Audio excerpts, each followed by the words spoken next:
Hello and welcome to the programme. I'm Millicent Walker here in Lagos. We begin in Australia, where police has charged a 49-year-old truck driver over a major collision with a school bus near Melbourne that hospitalised 18 children, with 7 suffering serious injuries and some requiring limb amputations. The school bus, carrying at least 45 students, overturned after being hit from behind a truck in Evansbury, about 40 kilometres west of Melbourne, the state capital of Victoria. At the scene of the accident, emergency services were seen pulling trapped children from the wreckage, with Victoria Police Superintendent describing the scene as horrific, adding that several of the injured had received life-changing injuries. In regards to the incident yesterday, when school finished, the bus obviously picked up the children from the school here. It travelled west along Exford Road, and as it turned right into Murphy's Lane, it has been struck from behind by the truck. That collision has caused the bus to flip onto its side and enter the intersection with Murphy's Lane. And as a result of that collision, several children in the bus have received life-changing injuries. So the bus driver, despite being injured, I understand that he helped some of the children out of the bus, and then we had passers-by who have heroically stopped immediately and assisted in assisting the children who could be removed from the bus. And then we obviously had the emergency services respond, and some of the children were trapped in it. And as you say, it was a horrific scene, and it was chaotic, and it would have been really confronting for those passers-by. So, and then finally, in regards to the driver, a driver of the truck, a 49-year-old male, has been charged with dangerous driving causing serious injuries. There are multiple counts in regards to that. And he will front the Melbourne Magistrates Court later today. They're undeniably very distressed. I mean, it was such a confronting scene for our families to arrive to see what they saw. As it is for our staff, I've got a fairly distressed staff as well. We are keeping tabs on that story. It must be horrific for the parents. As soon as we get more developments, we'll bring you the latest. But let's go over to northern Spain, where 2 people, a man and woman, have died in a shooting in the town of Orio. Earlier, authorities said the incident was being investigated as likely gender-based violence linked to what seemed like an explosion, but confirmed it was a murder-suicide with a shotgun. The Regional Security Department spokesperson said the shooting took place around 5:30 p.m. in the fishing town of around 6,000 people near the border with France, and that there was no indication at the time that any other person had been hurt.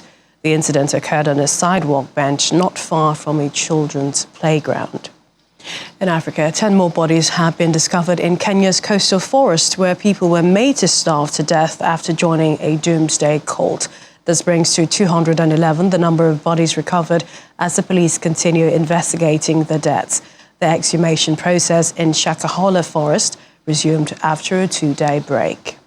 The search and rescue team managed to rescue 3 men, 3 male adults, unfortunately in critical condition, and they have been taken to Malindi Sub-County Hospital for stabilization. We've had 4 arrests, and they are all male and in custody, assisting the investigation team with investigations. The Frolensky team has managed to exhume 10 bodies today.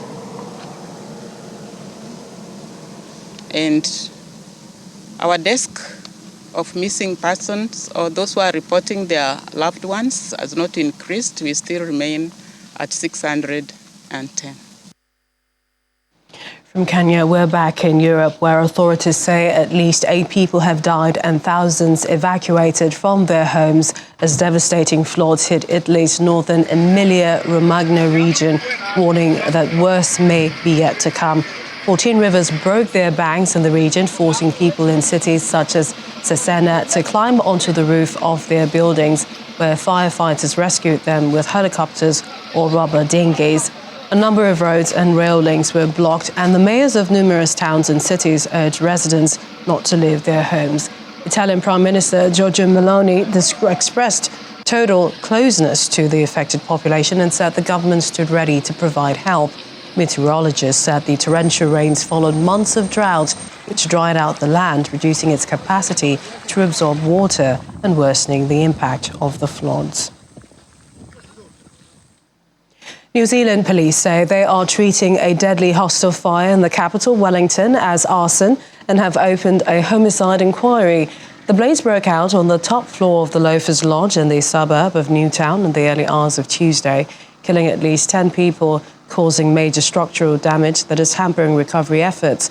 Following a health and safety assessment, police say investigators hope to enter the 92-room building to find and identify the dead and begin their investigation. We are treating it as an arson. I'm not prepared to say why or the reasons for us treating it as an arson, other than to say that we are. I can say, having seen some early photographs, that the damage is extensive. That in some of the floors, and on the third floor in particular, the roof has collapsed, and that in places on the floor, a pile of debris and burnt debris is stacked as high as 1 metre. Alberta wildfire officials say fires in the Canadian province have scorched approximately 95,000 hectares in 2 days. Satellite images show smoke drifting from Alberta into the northern United States. The information unit manager for the area, Christy Tucker, said there are 86 wildfires in the forest protection area of Alberta. 24 of those wildfires are out of control. According to Colin Blair, Executive Director for the Emergency Management Agency, no casualties or injuries have been reported to the Provincial Emergency Coordination Centre. There are 86 wildfires in the forest protection area of Alberta. 24 of those wildfires are out of control. So far this year, we've responded to 472 wildfires, burning 616,000 hectares. I can confirm that we have a combined total of 2,500 folks working on fire here in Alberta, and that includes Alberta wildfire staff and the additional resources that we've brought in from other agencies as well. We do have requests in for more. Smoke can travel long distances, and you can see where the smoke is coming from on websites like firesmoke.ca. Smoke has actually offered some help to create cooler conditions in some areas, and so far today, our wildfires have been slightly less active than anticipated. At this time, there have been no injuries reported to the Provincial Emergency Coordination Centre. That doesn't mean that local authorities aren't having injuries on site and tracking them. I guess the good thing is that we haven't had a fatality to this point in time. In addition to the state of emergency, there are 22 states of local emergency, as well as 5 band council resolutions. About 19,479 Albertans remained evacuated at this time, and there are 13 reception centers that have registered evacuees. Smoke is affecting the air quality and visibility throughout Alberta. A special air quality statement has been issued for the entire province. In areas of extreme smoke, people should consider staying inside as much as possible. That is why the government is stepping in to remove this barrier by supporting the municipalities, First Nations, and Métis settlements being impacted by wildfires, helping them cover the costs of compensating volunteer firefighters. We're empowering local authorities who are in the best position to lead local firefighting activities in their areas, to determine the best way to use their volunteers. So to our local leaders, please track the expenses that may be mounting as you hire volunteer firefighters so you can submit claims to the provincial government. Away from the weather, South Korean President Yoon Suk-yeol and Canadian Prime Minister Justin Trudeau agreed to step up cooperation on critical minerals and other economic security issues. Both leaders condemned North Korea's nuclear and missile development, with Mr. Trudeau urging North Korea to abandon its weapons programs and reopen denuclearization talks. Canada is ready to strengthen our partnership with friends like Korea on everything from critical minerals to high-tech innovation to clean energy solutions. Stability in the Indo-Pacific and in the North Pacific is essential to global stability. This is one of the reasons why we released our Indo-Pacific strategy last fall, in which Canada committed to increase not just our trade, but also our military engagement as a means of mitigating threats to regional security. Canada is committed to supporting the Republic of Korea's efforts towards a denuclearized, peaceful, and prosperous Korean peninsula. We will continue to call on North Korea to return to dialogue and diplomacy. Former French President Nicolas Sarkozy has lost his appeal against a prison sentence for corruption. However, the Paris Appeals Court ruled that he could serve his time at home wearing a tag instead of going to jail. In 2021, Sarkozy was sentenced to 3 years in prison, including 2 suspended years for trying to influence a judge in a separate case. He has denied the allegations. The 68-year-old is the first former French president to get a custodial sentence. Mr. Sarkozy has been banned from holding public office for 3 years. He served 1 5-year term as president from 2007. He adopted tough anti-immigration policies and sought to reform France's economy during a presidency overshadowed by the global financial crisis. And former British Prime Minister Liz Truss has called on allies to step up economic engagement against China and make sure Taiwan has defensive capabilities. Speaking during a news conference in Taipei, Liz Truss urged more cooperation across the Indo-Pacific that engages with Taiwan to enhance security in the region. She is the most well-known British politician to visit Taiwan since former Prime Minister Margaret Thatcher in the 90s, and her trip comes at a time when relations between Britain and China are worst in decades. And we can work with allies across the free world to challenge China's intimidating behaviour and also the economic coercion they're engaged with. And if there's one thing that I want to leave you with today, it is the fact that we need to step up that economic engagement with our key allies to be able to make sure that China isn't able to bully and coerce countries, and instead freedom and democracy will prevail. All we can do, those of us who believe in freedom and democracy, is make sure that Taiwan is protected as possible and that the Chinese government understand that there would be severe consequences if they tried to take Taiwan by force.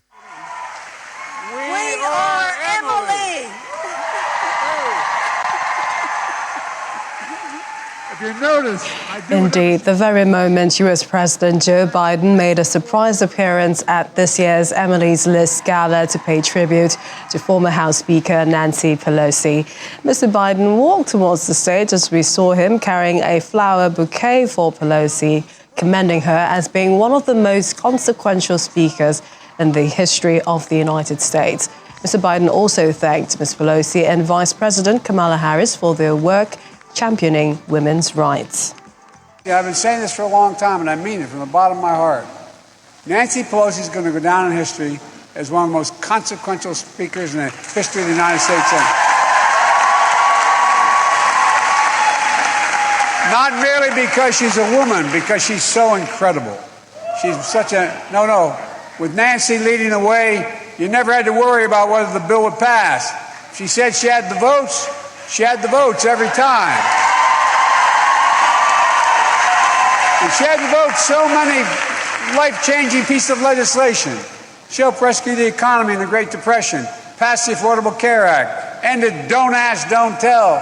Just since I took office, she led the fight to help us pass the American Rescue Plan, the Bipartisan Infrastructure Law, Chips and Science Act, the Inflation Reduction Act. She defended democracy. And she defended democracy in the wake of January the 6th. She's been a steadfast defender of women's rights. I need not even mention that, the right to choose. But I want to thank every single person in this room for leading the way in that fight. It's a critical fight. It's about democracy. It's about freedom. And I also want to thank my buddy Kamala who I work for up in the White House, for leading on this issue. Look, I don't have to tell you how much is at stake. That's why your work is so important.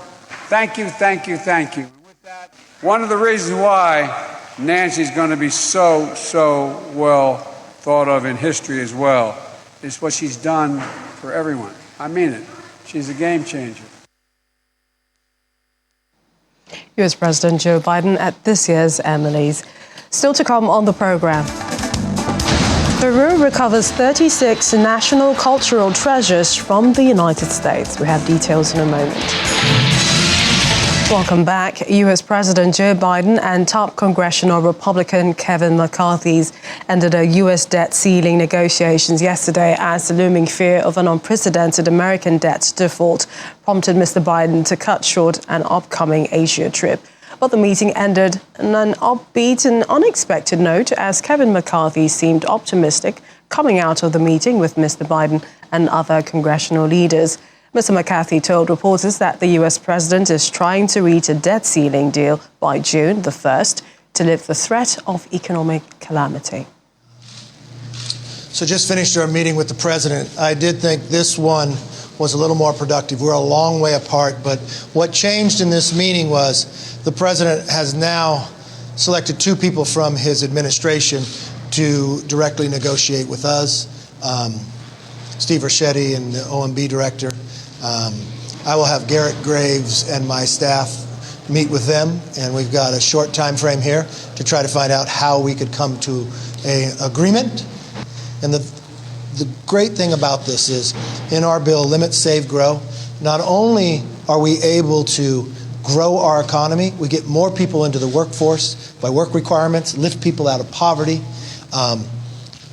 It helps our supply chain, makes us less dependent upon China, lower the energy cost. That helps with the environment around the world, lowers the CO2 emissions globally. Then when you look at permitting reform, that in itself will help America build things again, help us to compete around the world as well. Something that every American wants. Cut that red tape so we could build the things that we desire. Limit spending into the future. We know government has spent too much.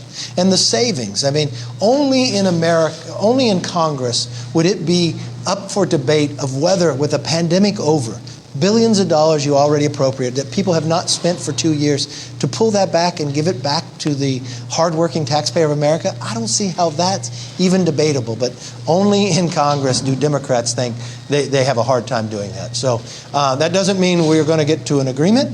All it means is I think the process is a better process, is something I've been requesting for a long time, that gives us a structure to actually be more productive, but a short time frame to get it done. And police has identified Bill Wilson as the 18-year-old New Mexico gunman who killed 3 senior citizens in a purely random attack before officers fatally shot him. Authorities in the northwestern New Mexico town of Farmington say a 98-year-old woman and her 73-year-old daughter were among the 3 people killed by the high school student who roamed through his neighborhood firing indiscriminately at homes and passers-by in their vehicles. Farmington police sergeant was wounded in the exchange of fire with the assailant, and New Mexico State Police officer Andres Stamatiades was shot as he came to the scene. In all, Bill Wilson shot 9 people before 4 Farmington police officers fatally shot him, and 4 other wounded victims were hospitalized. Meanwhile, New York Governor Kathy Hochul joined victims' families as well as other New York officials over the weekend to commemorate the 1-year anniversary of a shooting in a Buffalo supermarket that killed 10 people. Grandson, 1 year ago, 18-year-old Peyton Grandron shot and killed 10 black shoppers at the Tops Friendly Market supermarket in Buffalo. Grandron, who is white, was sentenced to life in prison without the possibility of parole. New York Senator Chuck Schumer saluted the families of the victims, adding that their advocacy efforts helped the U.S. House and Senate pass gun control legislation. But all I know is we stand here 1 year later, this building, this neighborhood, this community, a testament to the simple fact that hate did not win on that day. The white supremacists did not win on that day. racism did not win on the day, that the people of Buffalo said that love will come out and be the winner on this day. They came to Washington. They stared legislators in the face and said, "How can you let this go on?" And due to those families, as the mayor mentioned, our Senate and then our House, Congressman Higgins played an important role there. Our Senate and our House passed the most significant legislation for gun safety in 30 years. As author of the Brady Law in 1994, as author of the assault weapons ban, we couldn't do it until the families came down. Our Washington correspondent Maria Bird joins me now for more on the shootings. Maria, it's good to see you. Let's begin with what happened yesterday in the U.S. state of New Mexico. Are there any updates as we speak? Well, what we know, as you mentioned, the three individuals that were killed, they were all elderly. We know that this young man was 18 years old, a high school student, and he just went throughout his neighborhood releasing fire and using his weaponry. And so we know that at this time, there's obviously going to be further investigation surrounding mental state and things of that nature. But clearly, he was unfortunately able to hit two vehicles. As you mentioned earlier, two elderly women. One was a mother, one was a daughter, and then another elderly woman in her vehicle who went to the hospital, but later succumbed to her wounds. And so unfortunately, she has passed as well. This is an unfortunate scene that we are seeing far too often here in the United States. And as we think about the elderly individuals that have been killed in this unfortunate massacre, we know that they typically don't think of being killed as the way in which they will succumb to life. And so I think we are in some very tragic times. Our president obviously has been putting forth executive orders to try to go through background checks for those who are purchasing guns. We've obviously heard our congressional members speaking on behalf of what is being done in Congress. But the question is it happening fast enough for most Americans? And, you mentioned the age, 18 years old, just going through the neighborhood, firing randomly. I mean, isn't he from a home? Many wonder what could have been his motive and what's his family's response to this? Are there any information on that? So the family, obviously, as you said, and we've seen this before, where family appears to be surprised at what's happening. We also have seen the situations where the family says the person had a mental issue that they were dealing with, but didn't believe that they were going to create this type of harm to a community. And so I think that at this time, the police officers are still trying to get to the bottom. Obviously, they're going to begin to search social media, his rooms, anything that he might have had that would have stated or would have alluded to the fact that potentially he would be this dangerous. Do you think that we perhaps will see some sort of psychological evaluation from time to time with some of the cases we've seen in the past regarding this random shootings? Well, the president's background check requirement for his executive order will go into some of the mental stability of an individual. The question is how in depth those who are selling the firearms will utilize this procedure, if there will be any type of auditing for those who are selling guns, if the government will come in and periodically audit to see if those who are selling the guns are actually following through with the procedures. I think that is going to be the first step. As you mentioned, psychological assessment, I think that we're a bit away from that, but I think the initial step is this background checking. But the reality is, how are we going to ensure that those who are selling guns are following this process? Subject of, passing gun control bills. We know the U.S. president has called on the Senate to do so, but what's the latest as regards that reform? Well, the latest, as we know, is that Congress has said that they are passing this through the House and the Senate. The reality is going to be, once it gets to the point of the approval stage, what will be attached to that and how watered down the bill will be. I know that there's a lot of legislation around and a lot of framework around, as you mentioned, psychological testing, the age, the type of rifles, potentially even banning some type of rifles, particularly the AR-15 rifle. And so will that still be included once they get to the phase of the voting? And I think that we'll see that within the next coming days, because we are heading into recess here in a few weeks. And Maria, in terms of what's happening and looking at perhaps the feelings and attitudes of people there in Washington, other parts of the United States, how are they feeling when, it's almost becoming a daily situation where a shooting happens in one area? This has become, I think, an unfortunate normal here in the U.S. The challenge, though, is that we already have people that were trying to figure out, how do I live again after COVID? And I think, especially as you talk about the elderly community, you talk about parents that send their children to school every day, they are very concerned about the safety and if someone will be able to make it home. And I think that is an unfortunate new occurrence here in the United States, and around how are we going to ensure safety for all citizens. We know police departments are struggling drastically with having enough officers on the streets to be able to protect the individuals. And so there's kind of a bilateral issue here. There's several different pieces to this puzzle. And I think that Americans are definitely looking for the government to do more than what they're doing to ensure the safety of all Americans.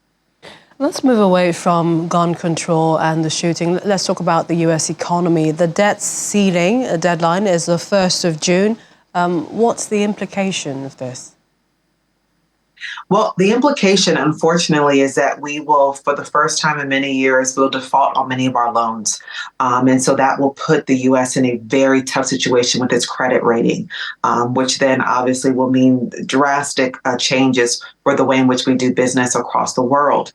This will also put potentially the everyday American back in the position of struggle.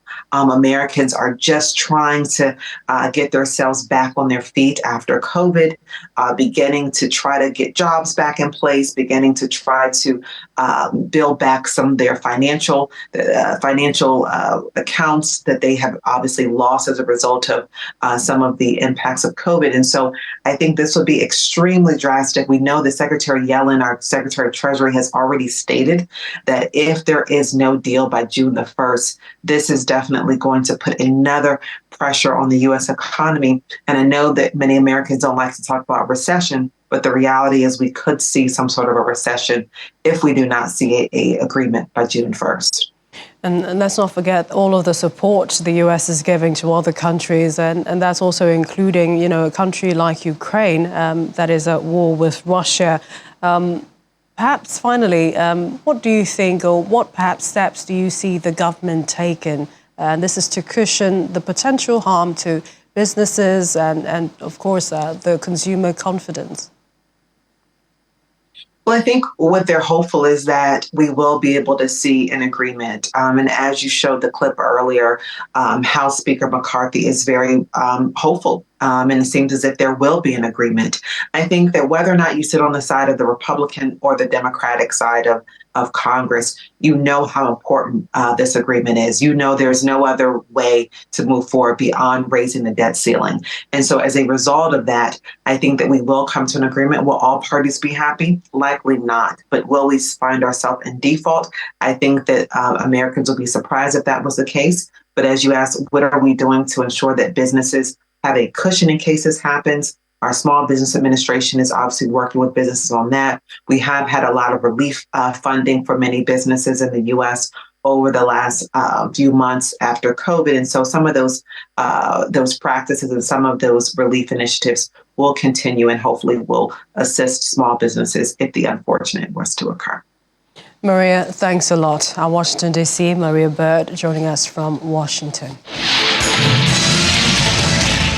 To other stories now. Prince Harry, Meghan and her mother were involved in a near-catastrophic car chase involving paparazzi. That's according to a spokesperson for the prince.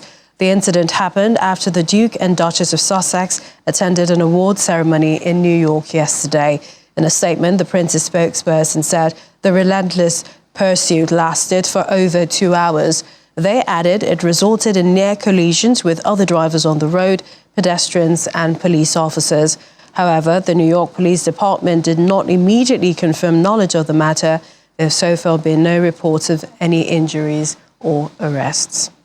It's clear that the press, paparazzis, they want to get the right shot, they want to get the right story. But public safety must always be at the forefront. Of the briefing I received, 2 of our officers could have been injured. New York City is different from a small town somewhere. You shouldn't be speeding anywhere, but this is a densely populated city. And I think all of us, I don't think there's many of us who don't recall how his mom died. And it would be horrific to lose an innocent bystander during a chase like this, and something to have happened to them as well. So I think we have to be extremely responsible. I thought that was a bit reckless and irresponsible. I'm going to be brief in depth later on today, and to give the exact time frame of how long.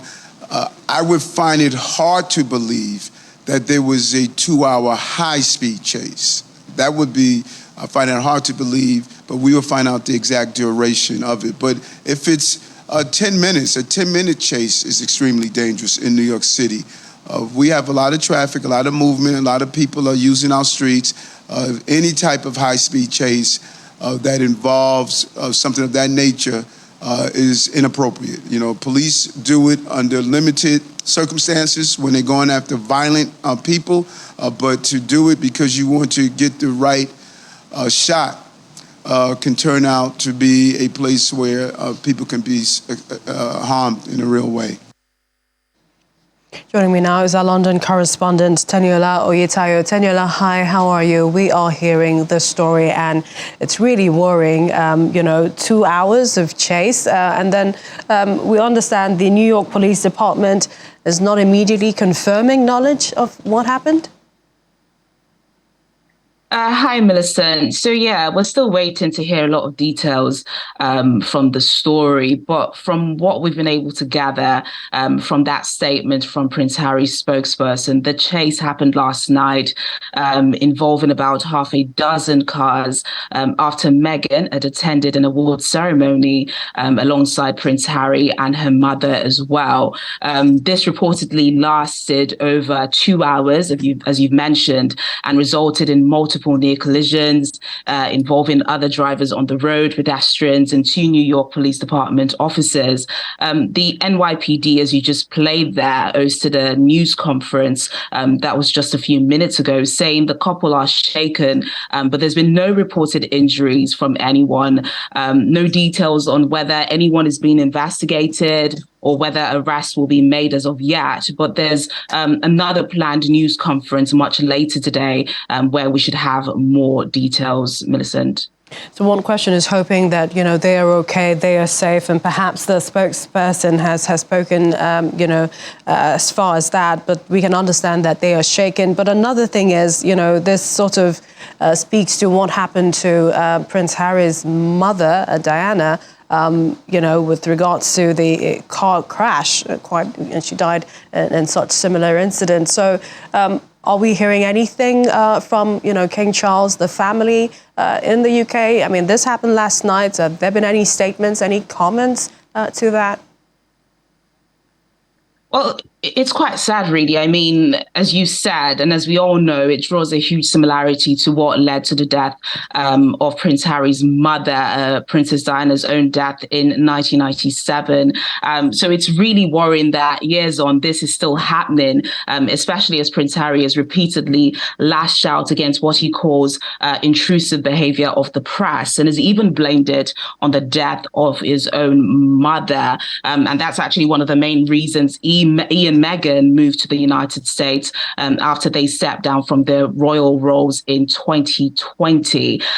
There's been no official reaction from Buckingham Palace as of now, but the story broke as the newly crowned King Charles was hosting celebrities at Buckingham Palace. That was the first such event since his coronation. We know that the palace has been quiet when it comes to anything to do with Harry and Meghan, especially following Prince Harry's memoir, Spare, and the couple's Netflix documentary earlier this year. Whether they'll comment on this, we'll have to wait and see. But it's quite a serious situation. So I do expect we'll have a reaction shortly, especially as more details continue to come out about what happened last night. Thanks, Tenny. We'll be looking to you for those details. We appreciate your time. Thanks again. Still to come on the programme. Well, get your front row seat ready as we take you to a world of fashion. I have details shortly. We're now in Port Sudan, where the 6th Qatari humanitarian aid plane landed yesterday as assistance continues pouring into the war-torn country. The plane came in with approximately 35 tons of medical equipment and supplies, including medical preparation solutions and blood bags. 2 Egyptian planes carrying aid also landed in Port Sudan. Egypt's ambassador to Sudan, Hannah Salah, hopes the supplies will be helpful for the people in Sudan as they go through crisis. The fighting between the Sudanese army and the paramilitary rapid support forces has caused a humanitarian crisis that threatens to destabilize the region, displacing more than 700,000 people inside Sudan, forcing about 200,000 to flee into neighbouring countries. Sudanese doctor Makram Walid used to come to Egypt with his family for annual vacations, but as he looks this month at Cairo's Nile, the only thing connecting him to war-ridden Khartoum, he realises it might take him a long time to return home. Others like him have left illustrious careers and even loved ones in the crisis-torn country, yet are having a hard time getting jobs in their country of refuge. 25-year-old general practitioner Makram Walid was preparing to take exams qualifying him to work in the UK, but then his country got into a vicious war between the armed forces and the powerful rapid support forces. I had an exam this month. It was booked and everything, but I had to cancel it. Mentally, I'm not ready to take this exam. Even everything that I studied for, like what we went through, it literally all vanished. He braved the perilous 8-day journey from Khartoum to Egypt with his parents and sister. Now he says his life is in limbo. So my future plans, basically, at this point, we don't know what we're gonna do.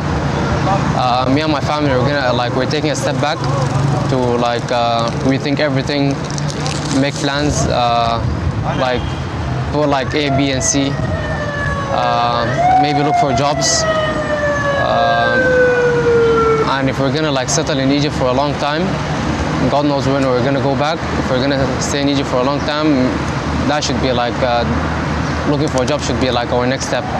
Walid is among tens of thousands of Sudanese citizens who fled the war to Egypt. An NGO in Egypt's Giza currently provides homes to many displaced Sudanese families, mostly mothers with their children, who spend their life savings to come out to Egypt. Amal al-Masakbal initiative, which supports refugees and migrants in Egypt, offers support to those displaced by war and have nowhere to go or no family in Egypt. So far, the organization has helped 24 Sudanese displaced families. They offer food and medicine, as well as temporary stay at 3 shelters run by the organization, before being moved to apartments with cheap rent. As all the families supported by the organization consist of single mothers with their children, looking for job opportunities for the mothers is essential.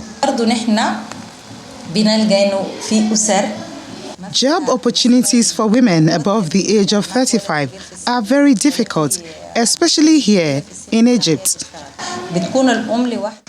Among those currently living in one of the organization's shelters in Giza's neighborhood of Bukal Dekor is 42-year-old mother of 4, Hala Ali, who came all the way from Khartoum and had no money left. Leaving behind her husband, with whom she lost contact, and without a degree or a job, the future is uncertain for Ali. Sudanese currently displaced by the war face many challenges in their host countries, which include housing, difficulties in registering themselves as refugees, lack of psychological support, families separated from fathers who cannot acquire visas, and difficulties obtaining work permits.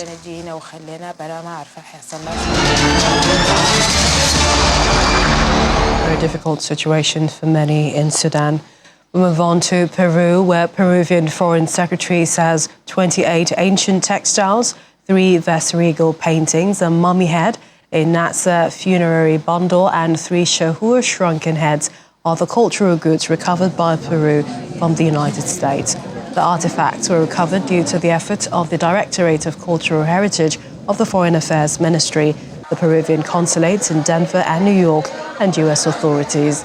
According to the Peruvian government, nearly 2,000 historical and documentary archaeological artifacts have been repatriated in the last 4 years. For the United States, for our State Department and for the embassy here in Peru, it's so important for us to be able to work together with the authorities in Peru to protect and preserve cultural heritage.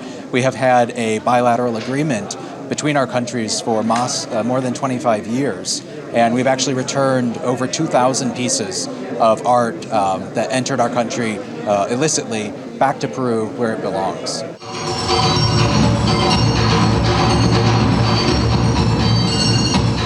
Sparkling lights and beating drums, the Italian luxury label Gucci took over a 14th century Seoul palace to showcase its cruise collection, blending Korean heritage and modern fashion. In a mix of street and sportswear, models dressed in surfing suits, some carrying skateboard-shaped bags, strutted between ancient pillars and corridors surrounding the main hall of the Gyeongbokgung Palace. The show, featuring the soundtrack of Oscar-winning South Korean movie Parasite during its final, was the first of its kind to take place within the palace's courtyard. Cruise collections, originally designed for wealthy clients holidaying on yachts or cruises during the winter months, are outfits produced by stylists on top of seasonal lines. I think I found my style there. Did you find yours? Well, that's our show this evening. Thank you for watching. I'm Millicent Walker. Bye for now.